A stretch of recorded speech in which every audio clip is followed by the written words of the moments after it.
یہ جو ایک اسلامک ورلڈ کے اندر ڈاکٹر صاحب ایک سینٹیمنٹ پایا جاتا ہے، اور اوبویسلی میں اور آپ پاکستانی ہیں، سب سے پہلے ہم مسلمان ہیں، پھر ہم پاکستانی ہیں اوبویسلی، اور ہیومینٹی فیکٹر بھی اس کے اندر شامل ہے، تو بہت سے لوگوں نے اس کو پاکستان کے اندر وہ شاید جذبات خوشائند بھی قرار دیا کہ at least somebody has responded to Israel's brutality that he is trying to show in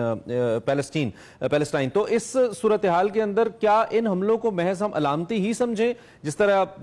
Iran نے بھی کہا ہے کہ چونکہ ہمارے سفارت خانے کو آپ نے نشانہ بنایا سو ہم نے اس کو رسپانس کیا، یا پھر اس کو واقعی اس عمل کا حصہ سمجھیں جس کو باقاعدہ طور پہ ہم کہہ سکتے ہیں کہ ایک اٹیک کیا گیا ایران کی طرف سے، اور وہ واقعی امت مسلمہ کے جذبات کی ترجمانی کر سکتا ہے؟ اس کا مطلب ہم کیا لیں اس ساری کارروائی کا جو اتنی بڑی کارروائی ہوئی؟ دیکھیں، یہ پہلی مرتبہ ہوا ہے اسرائیل کے قیام کے بعد، تاریخ میں پہلی مرتبہ ہوا ہے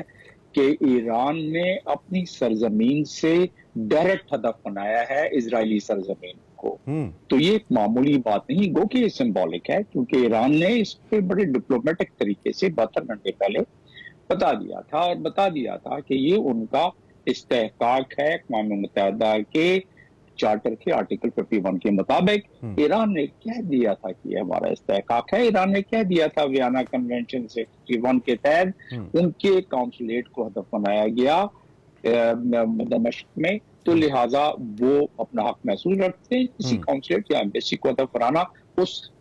تصور کیا جاتا ہے قانون کے مطابق، انٹرنیشنل قانون کے مطابق، کہ اس کنٹری پر حملہ کیا گیا ہے، اس ملک پر حملہ کیا گیا ہے۔ تو اس لحاظ سے ایران کو انٹرنیشنل قانون کے مطابق وہ حق بجانب رہا ہے ایران کہ وہ اس معاملے میں اپنا اٹیک ہے۔ اب رہا سوال کہ دنیا کیونکہ اتنی پولرائز ہو چکی ہے کہ جب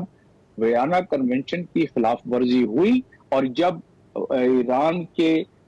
مشن پہ، ڈپلومیٹک مشن یعنی ان کے کونسولیٹ پہ اٹیک ہوا، تو اس پر کنڈیم نہیں کیا جرمنی، فرانس یا امریکہ نے، اور اب جب ایران نے اس کے جواب میں آرٹیکل 51 کے کو استعمال کرتے ہوئے جب حملہ کیا، تو اس پہ آپ اندازہ کریں کہ جب آج سیکیورٹی کونسل کے اجلاس شروع ہوا تو بڑی معمولی سی رسمی طور پر بات چیت ہونے کے بعد اس کو غیر ایک تو امریکہ کا جو رسپانس ہے اس پہ کہ ہم تہران کے خلاف جنگ میں نہیں جائیں گے، لیکن دوسری جانب انہوں نے اس عمل کو سپورٹ بھی نہیں کیا، اور دوسرا ایران جو اسرائیل کا ایک کانفیڈنس تھا، جس اوور کانفیڈنس کا وہ شکار تھا، جس کے تحت وہ کبھی بھی کہیں بھی دیگر جو پڑوسی ممالک ہیں ان کو بھی نشانہ بنا رہا تھا، اس کانفیڈنس کو دھچکا لگا ہے اس اٹیک کے بعد؟ اینڈ ڈو یو تھنک کہ اس کے بعد ایران ول تھنک کہ کوئی بھی ایسی کارروائی اسرائیل کو بھی اس کارروائی کرنے میں کافی ڈیلے کر لے گا ایران۔ اسرائیل میرا خیال ہے کہ باز تو نہیں آئے گا، اس کی وجہ یہ کہ اسرائیل آج سے نہیں برسہ برس سے دھمکیاں دیتا آ رہا ہے، تیاری پوری کی ہوئی تھی پہلے بھی، جب وہ نیوکلیئر ریکارڈ کی بات چل رہی تھی کسی زمانے میں، تو اس وقت بھی تیاری کر لی تھی، اور جو پڑوسی ممالک اسرائیل کے ہیں، عرب ممالک، انہوں نے بھی ان کو اجازت دے دی تھی کہ ان کی ایئر اسپیس استعمال ہو سکتی ہے،